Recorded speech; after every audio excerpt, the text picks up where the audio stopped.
Hi everybody, I'm Bill Sanders and this is Watch Art Sci, the art and science of watch collection. Today what I want to do is take a look at two mid-tier brands, Jaeger-LeCoultre and Glashütte Original. Both of these brands, they make their own movements, so all of it is in-house. There's none of that nonsense. Some, I suppose, could be considered high horology, others not. Doesn't really matter. They're both sort of in that general area, and they're both good watches. The other thing about these two brands is that you can find a lot of them on the secondary market, brand new for significant discounts. Okay, but what I'm going to give you today is we're going to look at the list prices. The list prices are, relatively speaking, in the middle. They're not cheap, but they're not this crazy high prices either. So let's take a look at these. And I'm going to compare two at a time, and I'm going to switch them from left to right and right to left so it doesn't look like I'm favoring one or the other. Okay, we're going to start off. On the left there's Polaris automatic. And this is sort of, I see it as sort of a general sports watch. As such, not real super sporty, sort of a luxury sports watch. One of the things I like about it is they have inside the bezel there's a thing that's called a riho, and it's a rotating inner bezel, and one of the crowns, you use that to rotate the bezel on it. 8250. Now these two, I think, are the only two that I show using a metal bracelet. The other ones have a gator or some other kind of leather bracelet on them. And so both of these, I think, are much less, about $1,000 less, if they have some kind of gator strap or leather strap of some sort. It has the movement is 4 hertz, nothing too exciting. Most of them are, both brands, they use 4 hertz. Now the CQ, this one, the green one, is one of their newer models, 39.5 millimeters. Again, it's the same kind of watch. The only difference is two differences. One, instead of having a rotating riho, what it has is a rotating bezel on the outside, and it also has a little date window, very little, pretty small date window. They're both automatics. I really like them both. I have I'm not sure, I couldn't really say, well, I like this one better than this one. I like the whole idea of a riho and having a little things. The inner bezel you can rotate, but the outer bezel, rotating that is pretty cool too. Both of them are just sort of nice, sort of luxury sports watches. Now these next two, they're unusual and unique, I think, to the brand, pretty much so anyway. First of all, on the left is a Glashütte Original Panamatic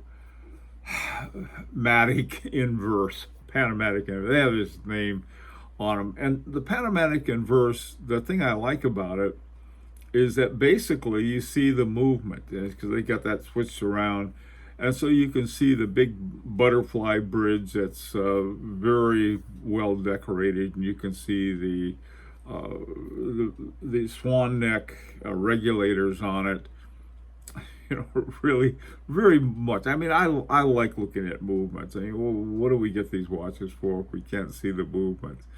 And then it has sort of, I guess, sort of a grand and a small dial for the hour minute, but both of them are relatively small. But it's got a nice big fat date up around 2 o'clock, and it just, I mean, I don't know how many other ones have sort of this inverse on their watch, but it's a unique element. Now these list for 13,900, but I found one on Joma Shop for about 9,000. They're really interesting kind of watches. I think they're probably really a good buy on the secondary markets like Joma Shop, and also on the pre-owned market, because they're different and they're unique, and I think it'd be a fun watch to have, something that could be used every day. The other one is the Reverso Small Seconds. Now this is very unique to Jaeger-LeCoultre. $6,500 is sort of most of the prices too on all of these are the base prices. I mean, the least expensive ones I could find. Not all of them, but most of them. Now this one is the Reverso with their plain on the back. They don't have they're not the dual face where you have two different faces for night and day or for dual times or anything like that. And it's 3 hertz. It's hand wound.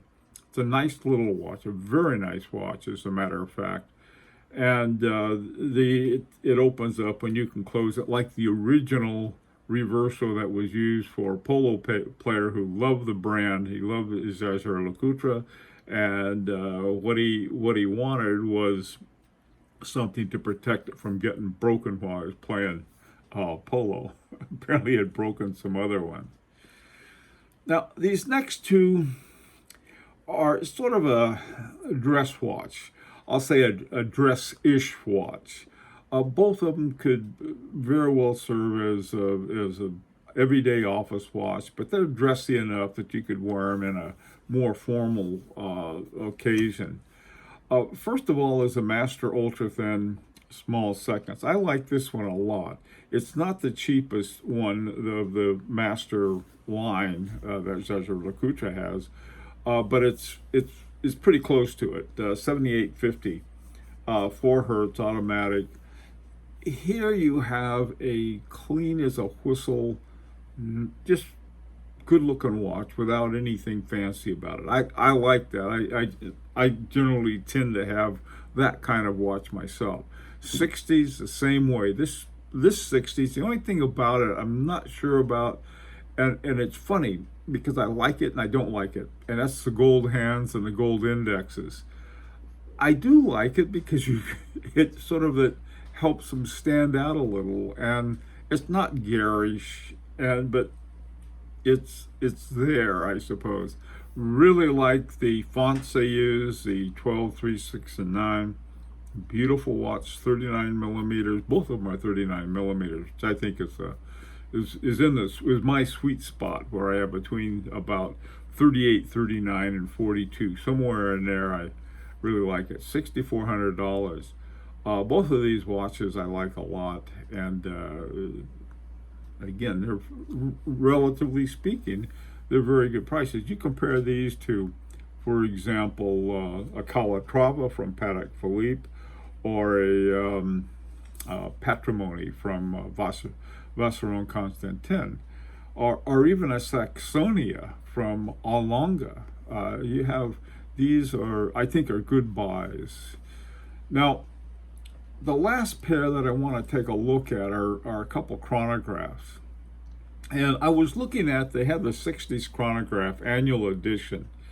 And this green with this design on it, I don't know if it was from this year or a couple years ago, but I like the green and I like the design. They have another one for an annual edition for 2021, which is more of really a cool looking blue, sort of a blue-gray, beautiful dial on it, on the annual edition.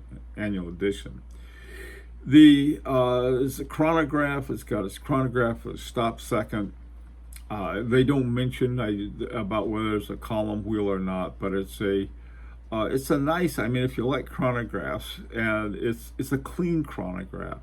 It's got 2 subdials, one on the left and one on the right, and then it uses second hand for any kind of chronograph work, in addition to just normally keeping your time with seconds. $8,300, 4 hertz automatic.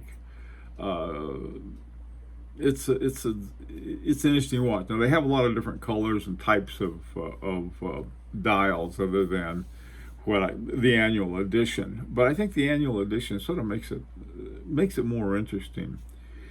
Now, the final one I take a look at is the Master Control Chronograph calendar, and 15,600. That's getting up there.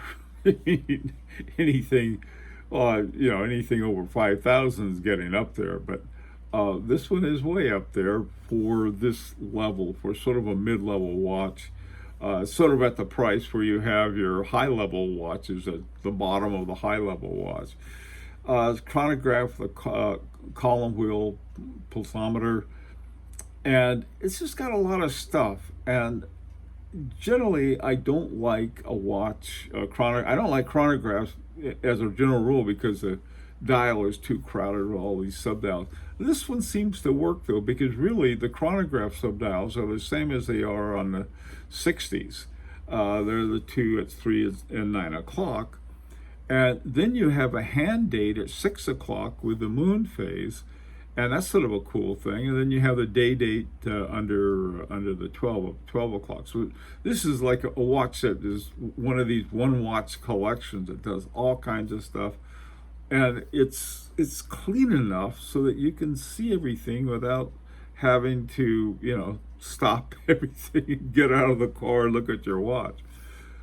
Okay, well, these two comparisons are sort of what I consider sort of a mid-level luxury watch for watch collectors, and they're unique and they have similarities at the same time, and it's something you might consider. But one of the important things: check out the secondary markets. You find one of these you like, look at the secondary market or even the pre-owned market.